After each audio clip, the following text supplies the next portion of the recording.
देखिए कक्षा 12 के बच्चों, मैंने जयशंकर प्रसाद रचित मनु और श्रद्धा शीर्षक से 8 कविताएं पढ़ा दी है। ये 9वीं कविता है। यहाँ देखा कुछ बलि का अन्न। बलि का अन्न का मतलब गृहस्थों द्वारा जीव जंतुओं को निकाला जाने वाला अन्न। देखिए, हम आप जब भोजन करते हैं, भोजन के पहले गाय को, कुत्ते को जो अन्न निकालते हैं वही, ठीक है। तो बलि का अन्न का मतलब गृहस्थों द्वारा जीव जंतुओं के लिए निकाला गया अन्न। तो जान लीजिए ये विषय इसका क्या है। प्रस्तुत कविता में श्रद्धा मनु को हिमालय तक पहुंचने का कारण समझाते हुए, श्रद्धा हिमालय तक कैसे पहुंची, उसका कारण क्या था, समझाते हुए उन्हें खिन्न और आलसी न रहने की प्रेरणा भी देना चाहती है कि आप खिन्न और आलसी बनकर न रहें। यह जीवन है। चक्रवत परिवर्तनते दुखानि च सुखानि च। चक्के के परिवर्तन की तरह सुख और दुख आते जाते रहते हैं, ऐसा कहना है श्रद्धा का मनु से। तो देखिए, यहां देखा कुछ बलि का अन्न। श्रद्धा मनु से कहती है कि विशाल हिमालय के दर्शन के समय, विराट हिमालय के दर्शन के समय, इस स्थान पर पहुंचने के बाद जब मेरी दृष्टि गृहस्थों द्वारा जीव जंतुओं के लिए निकाले गए अन्न के हिस्से पर पड़ी, अन्न के पार्ट पर पड़ी, जो उन्होंने हिमालय की तलहटी में देखा श्रद्धा ने। फिर से देखिए, यहां देखा कुछ बलि का अन्न। श्रद्धा मनु से कहती है कि विशाल हिमालय के दर्शन के उपरांत इस स्थान पर पहुंचने के बाद जब मेरी दृष्टि गृहस्थों द्वारा, बलि का अन्न गृहस्थों द्वारा जीव जंतुओं के लिए निकाले गए अन्न पर पड़ी, निकाले गए अन्न के हिस्से पर पड़ी। भूत हित रत यह किसका दान। भूत हित रत का मतलब, भूत का मतलब जीव, प्राणी, हित का मतलब भलाई, रत का मतलब लगा हुआ, निमग्न, डूबा हुआ, लीन, ठीक है। तो भूत हित रत का मतलब जीवों की भलाई में लगा हुआ। तो देखिए आप, अच्छा, भूत हित रत यह किसका दान, इधर कोई है अभी सजीव। ये दोनों लाइन का अर्थ एक ही साथ होगा। तो मैंने, श्रद्धा कहती है कि तो मैंने सोचा कि जीवों की भलाई और कल्याण में लगा हुआ निश्चय ही कोई व्यक्ति यहां निवास कर रहा होगा।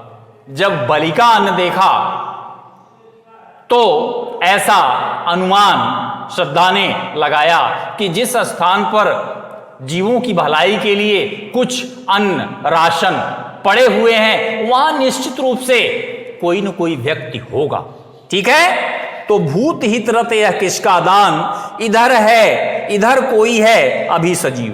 तो मैंने सोचा, श्रद्धा कहती है कि तो मैंने सोचा कि जीवों की भलाई और कल्याण में लगा हुआ निश्चय ही कोई व्यक्ति यहां रहता होगा, निवास कर रहा होगा। क्लियर है? आगे चलिए। ऐसा हुआ मन में अनुमान। श्रद्धा कहती है कि मेरे मन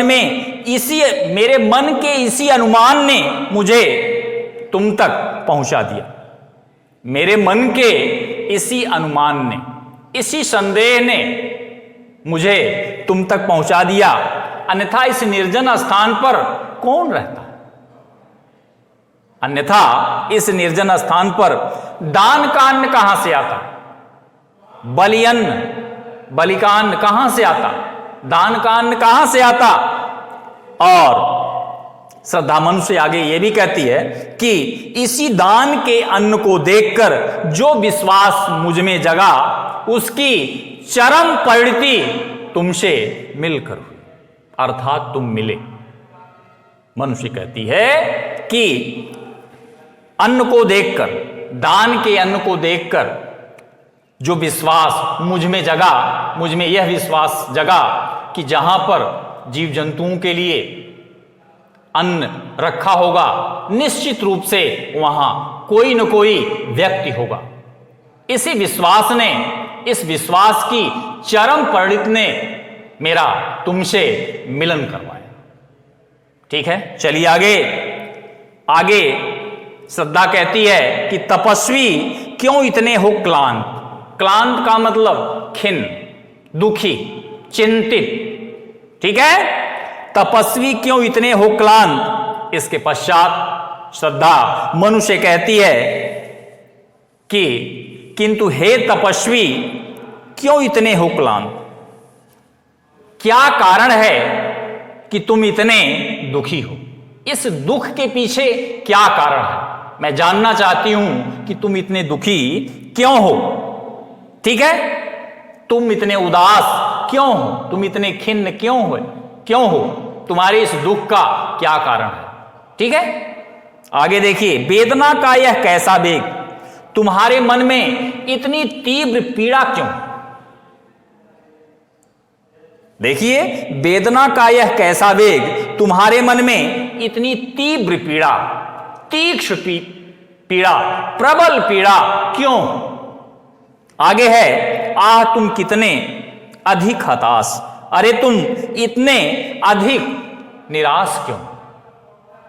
अरे तुम इतने अधिक निराश क्यों हो, तुम्हारे निराश होने के पीछे क्या कारण है। वेदना का यह कैसा वेग, वेग का मतलब तेजी, तो वेदना का यह कैसा वेग, आह तुम कितने अधिक हताश, तुम्हारे मन में इतनी तीव्र पीड़ा क्यों है। आह तुम कितने अधिक हताश, अरे तुम इतने अधिक निराश क्यों हो, तुम्हारे निराश होने के पीछे क्या कारण।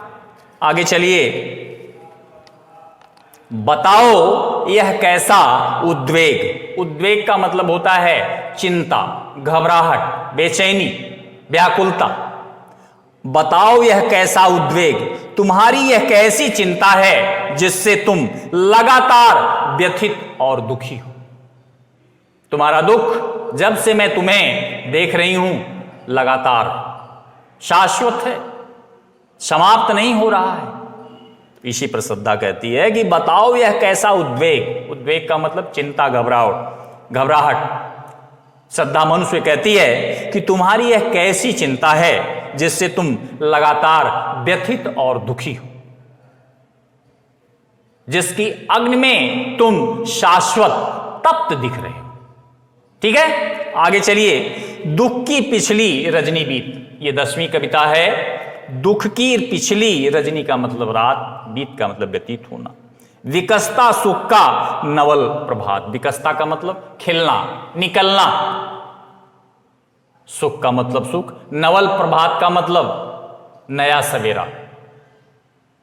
ठीक है, देखिए। दुख की पिछली रजनी बीत, विकसता सुख का नवल प्रभात। श्रद्धा मन को उत्साहित और प्रेरित करते हुए कहती है कि दुख की पिछली रजनी बीत, हे मानव, दुख की रात के बीच ही विकसता सुख का नवल प्रभात, सुख का नया सवेरा विकसित होता है, निकलता है। फिर से आप देखिए, कई बार आया है। दुख की पिछली रजनी बीत, विकसता सुख का नवल प्रभात। नवल प्रभात का मतलब नया सवेरा, विकसता का मतलब निकलना, निकलता। ठीक है, रजनी का मतलब रात, बीत का मतलब व्यतीत। ठीक है, श्रद्धा मन को उत्साहित और प्रेरित करती हुई आगे कहती है कि हे मानव, दुख की पिछली रजनी बीत, दुख की रात के बीच ही आगे है विकसता सुख का नवल प्रभात, विकसता सुख का नवल प्रभात। पिछली, हे मानो, दुख की रात के ही बीच सुख का नया सवेरा होता है, नई आशाओं का संचार होता है, नई स्फूर्ति मिलती है, नई शक्ति मिलती है, जीने का माध्यम मिलता है। ठीक है, आगे एक पर्दा यह झीना नील छिपाए हैं जिसमें सुखगात। झीना का मतलब होता है महीन, दुबला, पतला। ठीक है, देखिए, छिपाए हैं जिसमें सुखगात। गात का मतलब शरीर, सुख का मतलब सुख। जिस तरह सुबह का प्रकाश अंधकार के महीन पर्दे में छिपा रहता है, देखिए आप, एक पर्दा या झीना नील, जिस तरह सुबह का प्रकाश अंधकार के महीन पर्दे में छिपा रहता है, उसी प्रकार छिपाए हैं जिसमें सुखगात, उसी प्रकार सुख भी दुख के महीन आवरण में, झीना, महीन, पतला, उसी तरह से सुख भी दुख के महीन आवरण में छिपा रहता है। दुख के बाद सुख ही आता है। ठीक है, फिर से देखिए, एक पर्दा छिपाए हैं जिसमें सुखगात, यह झीना नील। ऐसे कर दो, जिस तरह सुबह का प्रकाश अंधकार के महीन पर्दे में छिपा रहता है, उसी प्रकार सुख भी दुख के महीन आवरण में छिपा रहता है। कहने का आशय, कवि के कहने का आशय यह है कि दुख के बादल छट जाएंगे, दुख के बादल छट जाएंगे और नई आशाओं के साथ सुख का सुंदर सवेरा होगा। हर रात की सुबह है, हर शाम का सवेरा, रुकना न रास्ते में, मंजिल है तेरा डेरा। ऐसा व्यक्तित्व जिसके अंतर्गत होता है, नई सुबह होती है। ठीक है, आगे चलिए। जिसे तुम समझे हो अभिशाप, अभिशाप का मतलब शाप, अशुभ। ठीक है, जगत की ज्वालाओं का मूल, ज्वाला का मतलब आग, समस्या। ठीक है, जिसे तुम समझे हो अभिशाप, जगत की ज्वालाओं का मूल। श्रद्धा आगे मन को समझाती हुई कहती है कि जिस दुख से दुखी होकर तुमने उसे अभिशाप के रूप में स्वीकार कर लिया है, देखिए, जिसे तुम समझे हो अभिशाप, श्रद्धा आगे मन को समझाते हुए कहती है कि जिस दुख से दुखी होकर तुमने उसे अभिशाप के रूप में स्वीकार किया है, मान लिया है, जगत की ज्वालाओं का मूल, और उसी अभिशाप को इन सारी समस्याओं का कारण मान बैठे हो, इसका वह रहस्य वरदान। रहस्य का मतलब, रहस्य वरदान का मतलब अनसुलझा रहस्य, जो रहस्य सुलझ न पाया हो। ठीक है, रहस्य वरदान, अनसुलझा वरदान। ठीक है, जिसे तुम इसका वह रहस्य वरदान। तो हे मानव, यह भली भांत जान लो कि वह दुख हमें ईश्वर से वरदान के रूप में मिला है। ये श्रद्धा मनुष्य कहती है कि इसका वह रहस्य वरदान। तो हे मानव, यह भली भांत जान लो, अच्छे प्रकार से जान लो कि वह दुख हमें ईश्वर से वरदान के रूप में प्राप्त हुआ है। किंतु इस विचित्रता और रहस्यता को समझ पाना आसान नहीं। किंतु इस विचित्रता को, इस रहस्यता को समझ पाना आसान नहीं। कभी मत जाओ इसको भूल। देखिए, लास्ट में कहती हैं, कभी मत जाओ इसको भूल। इन सबके बाद भी, इन सबके बावजूद भी तुम्हें इस बात को सदा याद रखना होगा कि तुम दुख रूपी वरदान, इस बात को तुम्हें सदैव, सदा, शाश्वत याद करना होगा कि दुख रूपी वरदान ही मानव को सुख प्राप्त करने के लिए सदा से प्रेरित करता रहा है और आगे भी प्रेरित करता रहेगा। फिर से देख लीजिए इसको, कभी मत जाओ इसको भूल।